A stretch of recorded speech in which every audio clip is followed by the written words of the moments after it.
NBA Playgrounds is about as close as people are going to come to NBA Jam or NBA Street for the foreseeable future. However, even veterans of those two classics may have a hard time acclimating to the gameplay in NBA Playgrounds. This video guide covers NBA Playgrounds tips and tricks, including how to perform perfect shots, what the lottery picks in NBA Playgrounds are, how to fill the lottery picks bar, and more. To shoot in NBA Playgrounds, hold the shot button down to start a shot, then release to execute the shot. Simple enough. The type of shot you take and the stat rating of the player taking the shot will factor into how long you need to hold the shot button. However, a good general tip is to hold the shot button as follows. For dunks, hold it for 1 second. Layups 1.5 seconds, 2-pointers 1.5 seconds, and for 3-pointers do a 2-second hold.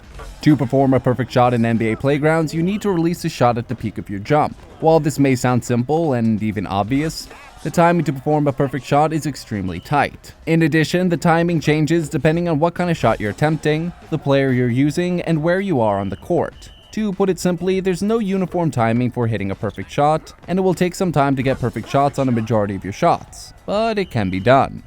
The best trick we found is to look for the slight pause players have as they just reach the peak of their jump shot. If you release the shoot button as soon as you see this very slight pause, you'll have a high probability to hit a perfect shot. While the timing will still vary depending on the player, it's much easier to adjust to different timings by watching for a brief aerial pause. The lottery pick bar is the blue bar in the upper corners of the screen. You can fill the lottery bar by landing dunks, alley-oops, stealing the ball, and blocking shots. Some moves will increase the bar more than others. It's also important to note that pushing an opponent will lower your lottery picks bar. This is a penalty for pushing instead of just going for a steal or block. Make sure you don't go for a push if you're close to a full lottery pick bar, or you'll lose the potential advantage. Also, all score bonuses stack with other bonuses. Many of the power-ups can have a huge impact on the game. For example, the ×2 3-pointer can lead to 7 points on a single shot, while the star shots can lead to 10 points or more on a single shot. Luckily, most of the power-ups in the game have a limited time that they're active.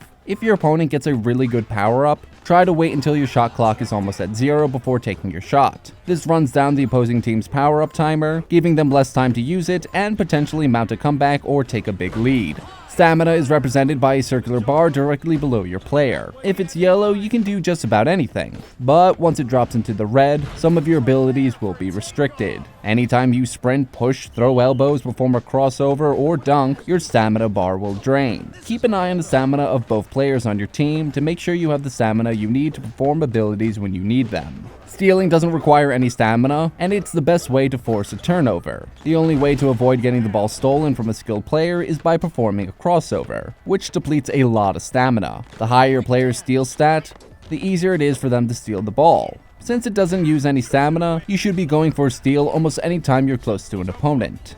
It's best to save a push as your last resort when your opponent has an electric ball power-up or going for a dunk that you likely won't be able to block. Keep in mind, pushing an opponent means you will not only drain a lot of stamina, but you'll also drain a large amount of your lottery pick bar, making it that much harder for you to score a power-up. In most cases, it's not a good idea to push if you're close to a full lottery pick bar. Many players have a hard time with alley-oops at first, but they're a very good way to fill your lottery picks bar, so you should practice them whenever you can.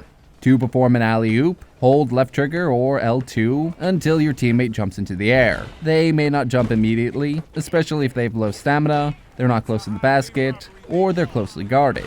Just keep holding left trigger or L2 and they will eventually jump. Once your teammate jumps, you have to time your pass and release the trigger. If you pass too early or release the trigger too late, the alley-oop will fail. Usually you want to pass a bit earlier than you might think, and release the trigger a little later.